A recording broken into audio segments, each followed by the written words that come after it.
Let us go then, you and I, when the evening is spread out against the sky like a patient etherized upon a table. Let us go through certain half-deserted streets, the muttering retreats of restless nights in one-night cheap hotels and sawdust restaurants with oyster shells, streets that follow like a tedious argument of insidious intent to lead you to an overwhelming question. Oh, do not ask what is it. Let us go and make our visit. In the room the women come and go, talking of Michelangelo.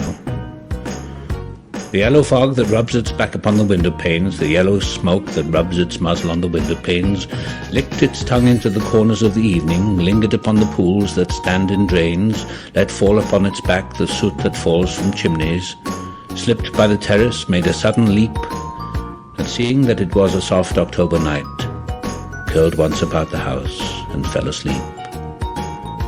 And indeed there will be time for the yellow smoke that slides along the street, rubbing its back upon the window panes.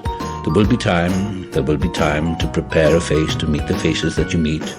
There will be time to murder and create, and time for all the works and days of hands that lift and drop a question on your plate.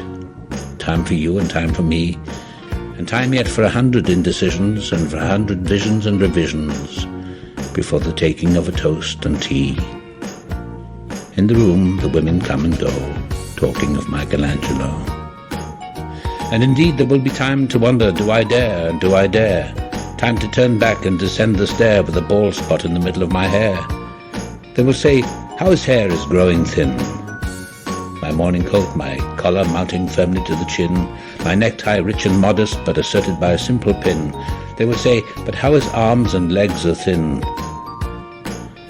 Do I dare disturb the universe?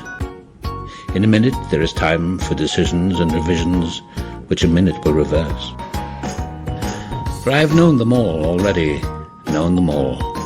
Have known the evenings, mornings, afternoons. I have measured out my life with coffee spoons.